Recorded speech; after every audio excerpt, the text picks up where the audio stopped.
Washington's clear-thinking headquarters. The Morning Majority, 5 to 9 on 630 WMAL. 7:07 on WMAL. Good Wednesday morning to you. This is the Morning Majority. Brian Eam and Tony Blankley in the house this morning. Good morning. You did not go to Charlie Sheen's big event last night, Missed it. I was busy sleeping. Didn't get an invitation, I guess. Patrick Gavin joins us now from the Politico. He was there last night. Did you enjoy it, Patrick? I can't say I did. It wasn't a very good or well-done show, but it certainly appealed to a lot of his fans and a lot of his base.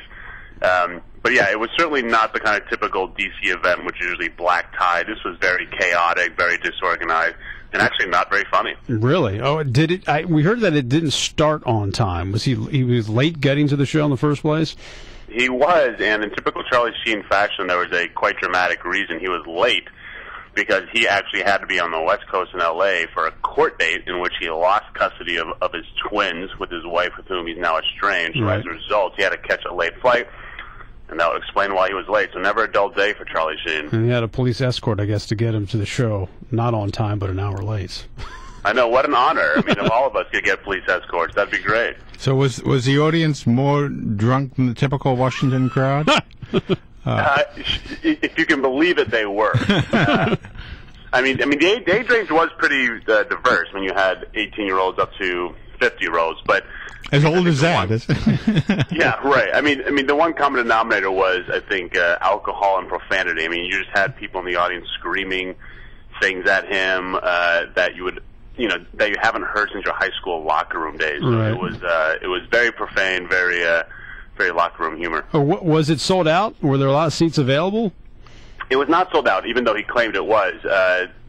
I don't know if in the end they officially sold it out, but I know as of maybe a couple days leading up to it, tickets were available. There were empty seats. The first half of the show was a disaster. He was interviewed by a local radio DJ who did not do a very good job, and I think halfway through the show they actually called a break, and that DJ did not return. But he got heckled for just kind of doing a pretty boring interview. Who was the local DJ?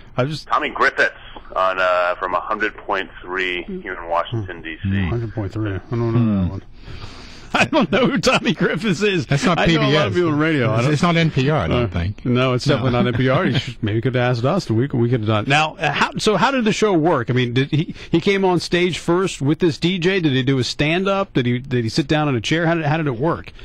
Well, I mean, the DJ comes on and briefly attempts to sort of warm up the crowd, but then he kind of appeared up from a side stage, it's a Wild Thing from his movie Major League, right. And kind of does a little 20-yard walk down the aisles, high-fiving people, jumps on stage, and then, they kind of go straight into a Q&A, and then in the second half, Jeffrey Ross, who's a sort of well-known comedian, right. And he was actually the actual comic relief. He did a roast of Charlie Sheen that was very, very funny, and Charlie Sheen just basically stood there and took it. But Charlie Sheen himself is really not that funny. I mean, people might like his persona, right? But he's not known for sort of these great one-liners off the cuff. So Jeffrey Ross did a good job.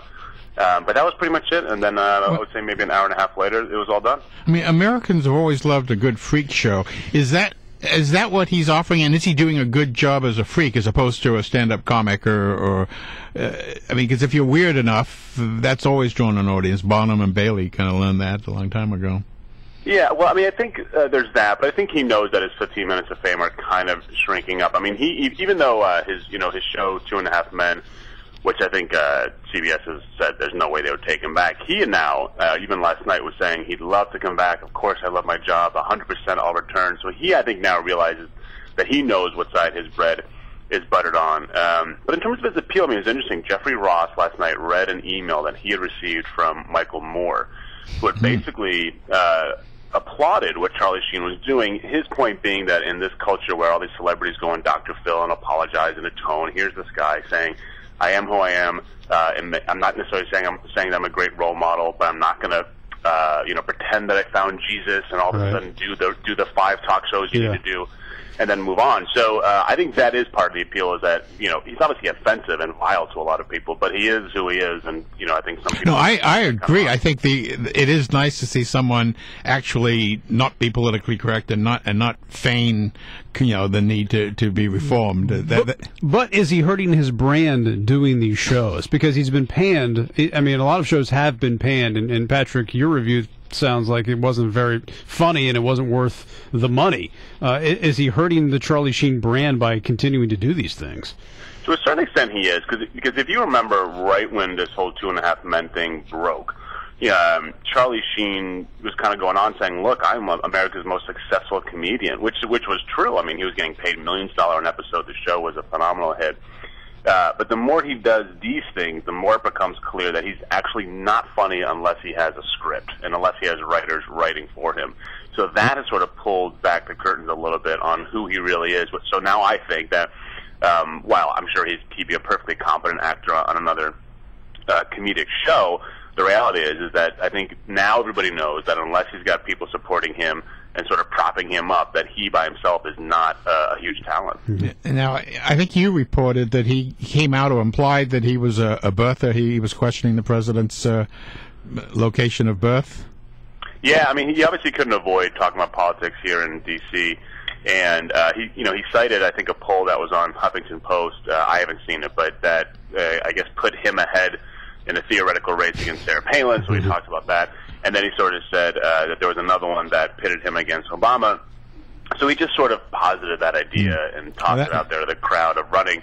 And yeah, he talked about that. He said, "Look, at least I have a birth certificate. Mine is not photoshopped. It's real." So he certainly seems to be on that side. That may be the kiss of death to the birther movement. If Sheen actually believes it, it's time to discard that concept. What was the reaction from the audience when he said that? It was very interesting. It was a very conservative crowd, which of course you don't expect at a lot of DC events. When that comedian Jeffrey Ross brought up Michael Moore's name, there were boos. When Charlie Sheen mentioned running for president, everybody cheered. When he mentioned going up against Obama, people cheered. The birther line got plenty of laughs.